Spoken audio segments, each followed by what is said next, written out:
Hello, everybody. I'm Paul Beckwith. A couple days ago, James Hansen, my favorite climate scientist by a long shot, published an article on his Columbia University website called Large Cloud Feedback Confirms High Climate Sensitivity. So the key point is that there's a lot fewer clouds now, and this results in much higher radiative forcing. Basically, with clouds have very high albedo. They reflect a lot of solar radiation away, so when there's fewer of them, more of that solar radiation is hitting the ground. So from space, if you look down at the Earth, there's very good satellite data from 2000 to present, and around 2000 the albedo or reflectance average for the whole Earth was just under 30%. So it was 29.2% is what the data is showing in 2000. Now it's actually 28.7% reflectance. So this is across the whole planet. This is averaged, and the albedo change has actually decreased 0.5%. The Earth is a darker place. It's absorbing a lot more solar radiation. When you take into account this factor, with the cloud reduction being by far the biggest factor in the albedo, then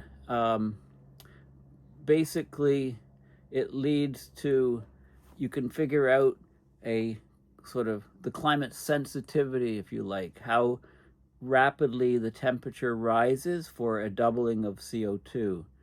So the conventional mainstream number, of course, is the IPCC number, the Intergovernmental Panel on Climate Change number, which is you get for a doubling of CO2 equivalent, you get a temperature rise of 3 degrees Celsius. But this number is not possible. According to Hansen, there's only a 1% chance that number can be anywhere close. Hansen's number is at least 4.5 degrees Celsius rise in temperature for a doubling of CO2 equivalent. And he arrives at this number from observations, number one, from the paleo records, what's happened in the deep past, number two, and computer models, number three. And basically gets agreement on these three methods. And yet people still continue to ignore James Hansen and his work. Many of the go-to climate scientists that the media uses, there's only a handful, there's thousands of people that could give decent information, but they go to a handful, half a dozen or so, and they're completely missing this huge, very important story to the detriment of humanity. So let's have a look at James Hansen and his latest work, which is not to be missed. Okay, so this is the paper, but a couple things first.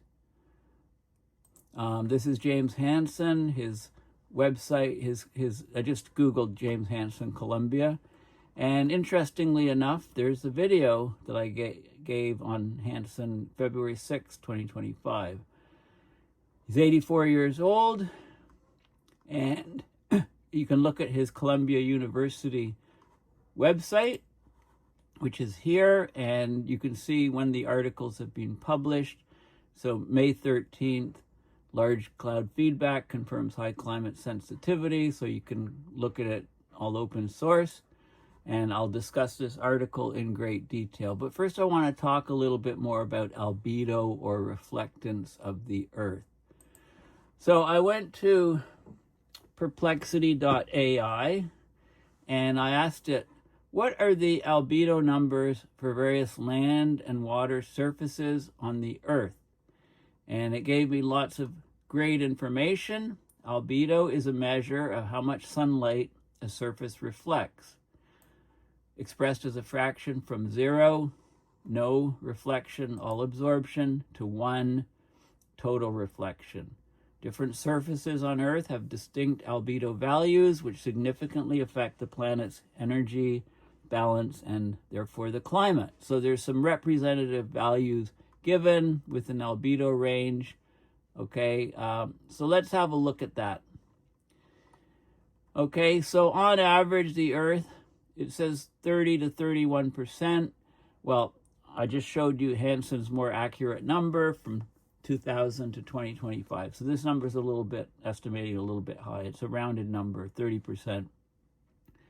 If you get fresh snowfall, that's the highest albedo you can have, essentially. You know, it's basically, and some water reflection. It's basically 80 to 90% of the light is reflected. So sunlight on fresh snow, 80 to 90% is reflected.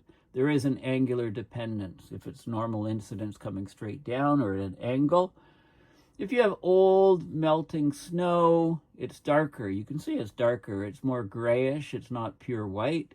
40 to 80% albedo range.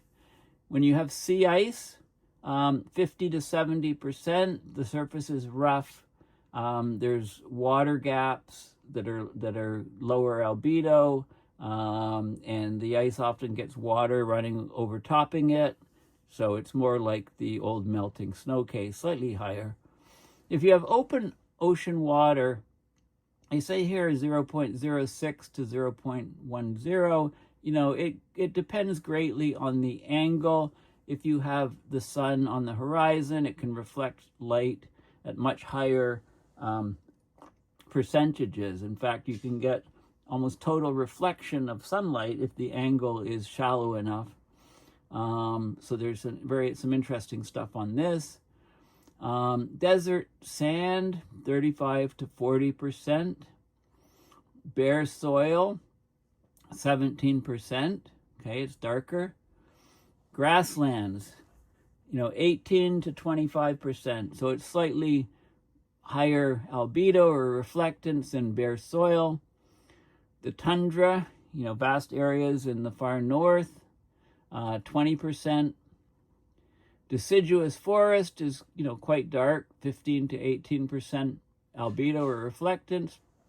But coniferous forests are much darker than deciduous forests in general, 8 to 15%.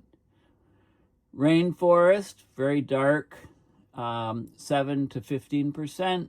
And now we get the really high reflectance clouds.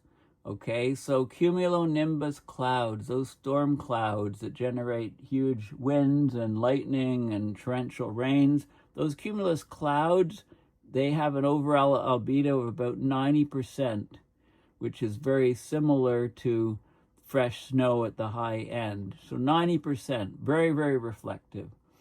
Stratocumulus, so strato is layered, cumulus, the fluffy cotton ball type clouds, stratocumulus, 60%.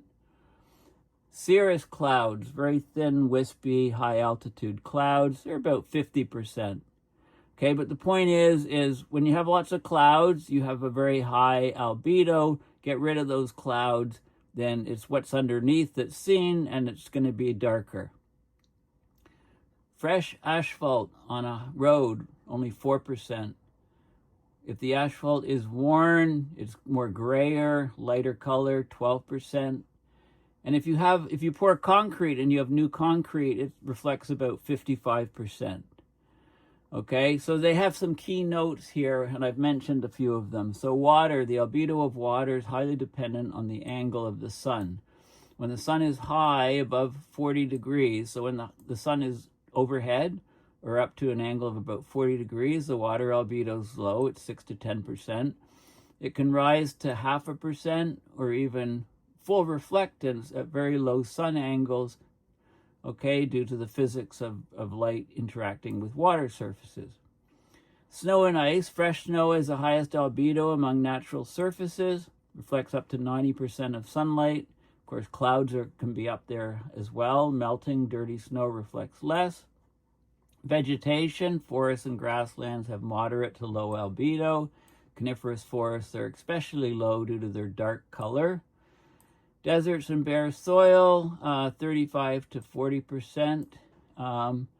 And clouds. So thick clouds can have very high albedo, reflecting a large portion of incoming sunlight, playing a major role in Earth's overall reflectivity. And then, yeah, okay, so it's an excellent sort of overview on albedo, so keep that in mind as we go through Hansen's recent work. So this graph is key.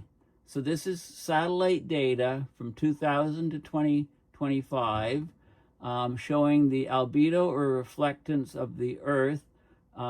This is the average, and the seasonality is removed. So there is some seasonality to albedo, you know, from season to season, depending on what hemisphere you're in, etc. But this is removed. So it's, and what do we see? Well, we see the data over here, you know, from the 2000 to 2010, it's, you know, there is some variation. This is the monthly mean, the blue lines in positive, monthly mean, the red lines are negative relative to this baseline here.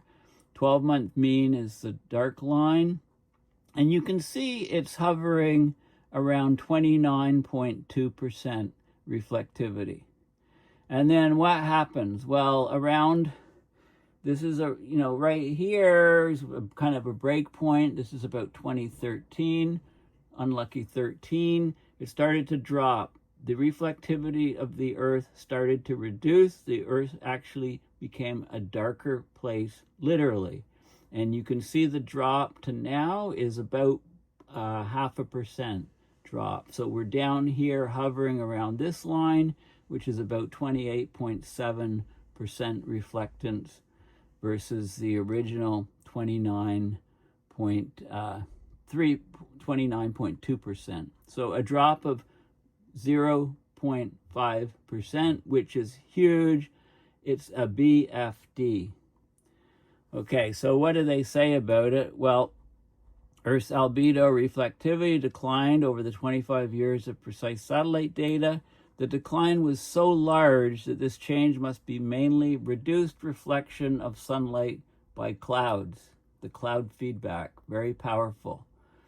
Part of the cloud change is caused by a reduction of human-made atmospheric aerosols. Think of the cleanup of the air over the continental Asia, China, and also the reduction of sulfur in shipping fuels that are plying the oceans, mostly in the northern hemisphere on commercial shipping trade routes. So these aerosols act as condensation nuclei for cloud formation. They're known as cloud condensation nuclei. But most of the cloud change is cloud feedback that occurs with global warming, i.e. fewer clouds, the zeroing out of clouds, if you like. The observed albedo change proves that clouds provide a large amplifying climate feedback. This large cloud feedback confirms high climate sensitivity, which is consistent with the paleoclimate data and with the rate of global warming over the past century. Okay, so Hansen he talks about a strange phenomena occurred in response to the recent paper. Global warming has accelerated. Are the public and the UN well informed? Right? There were a few reports in the media the next day. Almost uniformly, these reports, the reports in the media dismissed their conclusions as a fringe opinion, out of step with the larger scientific community, as there was no follow-up, no continuing discussion of the ideas raised in the paper. So how did the media arrive at this conclusion? Is that conclusion representative of the wider scientific community? Right? Those are important questions. This is the big question. Are there important repercussions for the public of the media's approach for assessing a climate research paper, especially for today's young people, indeed for the future of all people? So the answer, of course, to this last question is yes. So what do they do? How do they change this? So he's saying, Hansen and his co-author are saying they have to make a special effort to clarify the situation. They need to summarize the analysis, aim for a wider community beyond the handful of climate scientists that the media have come to rely on. Now, their analysis is based on three independent things. One is the observations of ongoing climate change, especially the huge rise in temperatures just in the last few years, 2023, 2024. The second source of information is global climate models, these GCMs, this computer simulations. And the third is Earth's long-term climate history, so the paleoclimate history of the Earth, how Earth's temperatures have changed in the past. All three methods are used. There's independent analysis of all three models, and the sensitivity is much, much higher than the 3 degrees for doubled atmospheric CO2 that the IPCC relies on. And a vast body of work relies on the wrong number, the conservative number. So this particular article concerns one of the ongoing climate observations. The Earth is darkening, reflectivity is declining as seen from space. Okay, so this is the key figure right here. And this is the contributions, things that are contributing to the reduced Earth albedo. Why is the Earth albedo reduced, going so low? Why is the radiative forcing flux, watts per square meter, increasing on the surface of the Earth?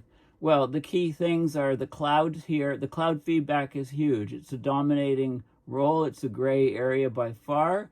Next is the ship, reduction of sulfurs, a very large influence, but it's still about half that of the overall cloud.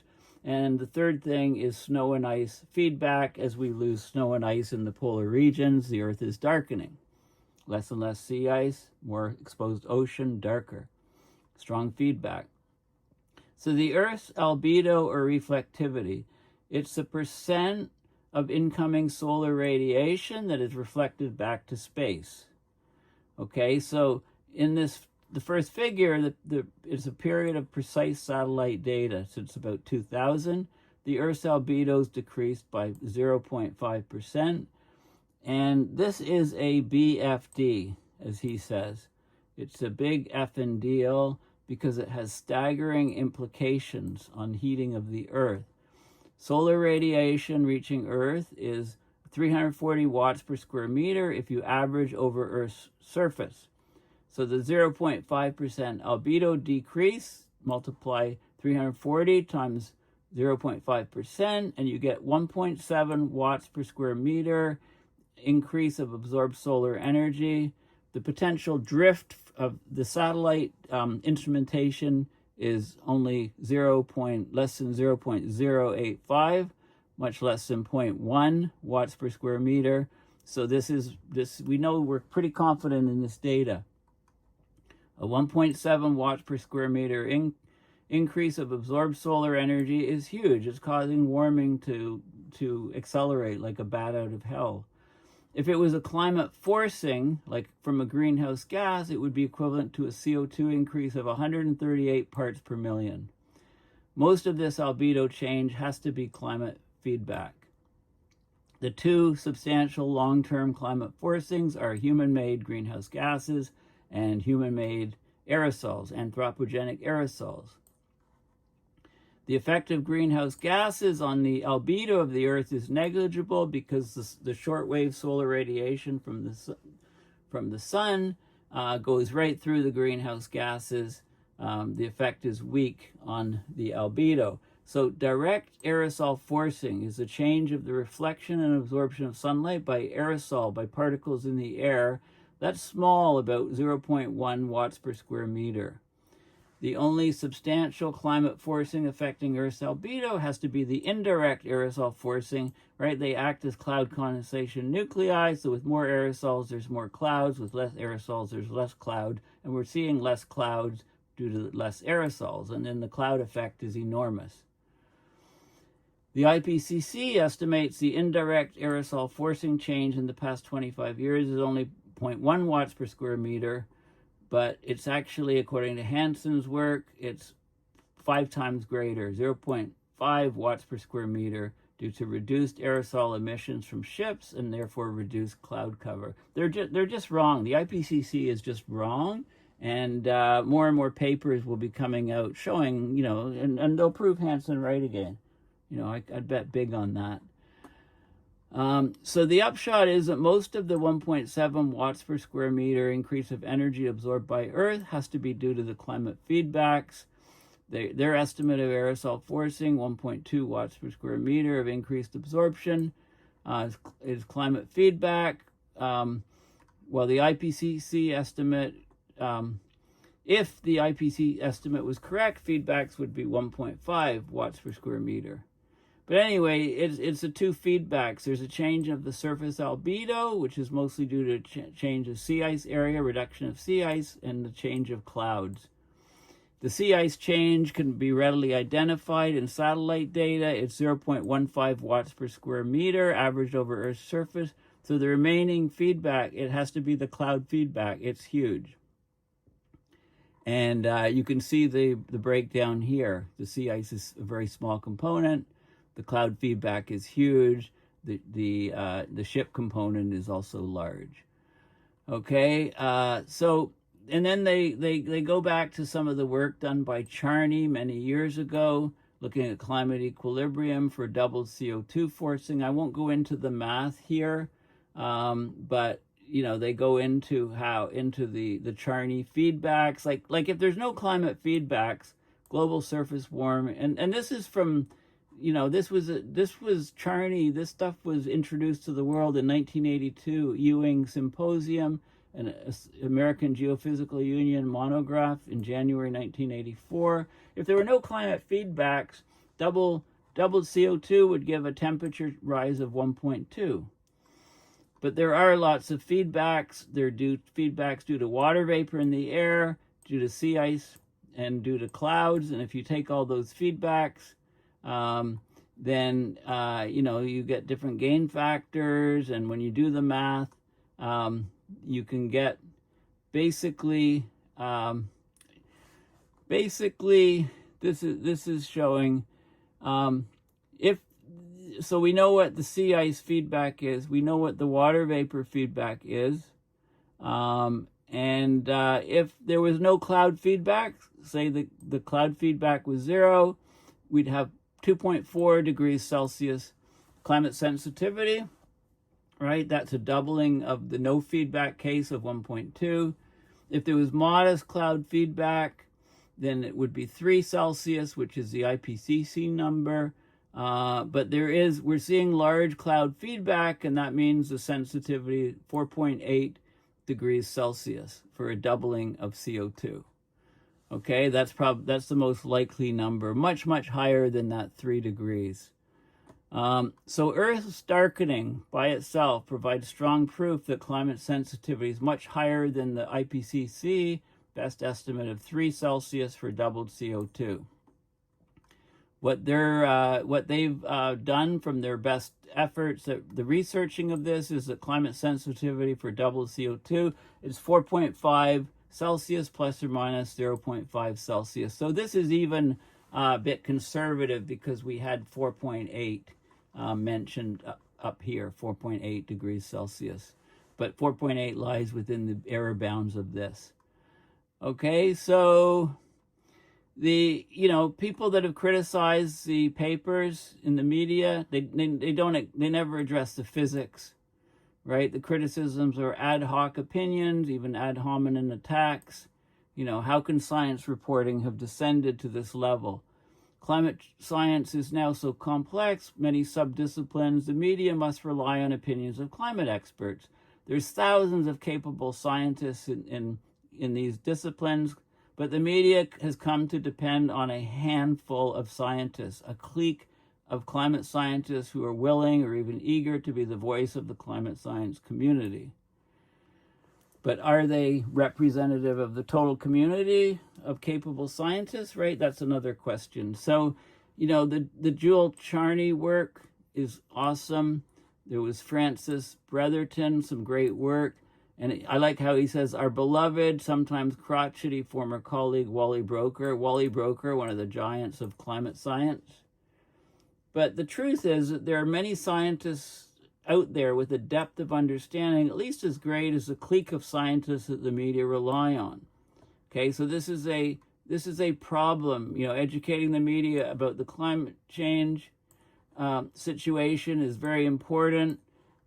We can't just have a clique of scientists, sticking by the IPCC results. Okay, so this is a huge, powerful, very significant paper. This graph says it all. Basically, the Earth is getting much darker, and then the reasons for it are primarily the cloud feedback dominates. The ship aerosol forcing, reduction of sulfur is the next highest, and then the snow ice feedback is much, much smaller than these other two, and you end up getting this 1.7 watts per square meter flux increase, and it's happening very quickly. I mean, although this is from 2000 to 2025, up to about 2013 or so, something tipped in the climate system. So the last dozen years are where all this drop has occurred of minus 0.5. So if we continue down this way, warming is going to accelerate, extreme weather is going to accelerate. We've already flown past 1.5 Celsius. We'll fly past 2, 2.53, and be in for a whole world of hurt. So thank you for listening, and again, play around with perplexity.ai. Ask it these type of questions yourself. You can clearly see how reflective clouds are. 90%, 60%, 50%. Reduce the number of clouds, then you have Earth below being exposed, and they're much darker. Okay, so it's pretty clear that this is an enormously important effect in the climate system. So, so thank you for listening. Please consider donating at my website, paulbeckwith.net, to support my research and videos via the PayPal link, or you can get a t-shirt. I'll have to get, like I said, I have to get one of these. This is a new addition to the store. What happens in the Arctic doesn't stay in the Arctic. And this is the shirt I'm wearing at the moment as I'm giving this video. So thanks for listening, and bye for now.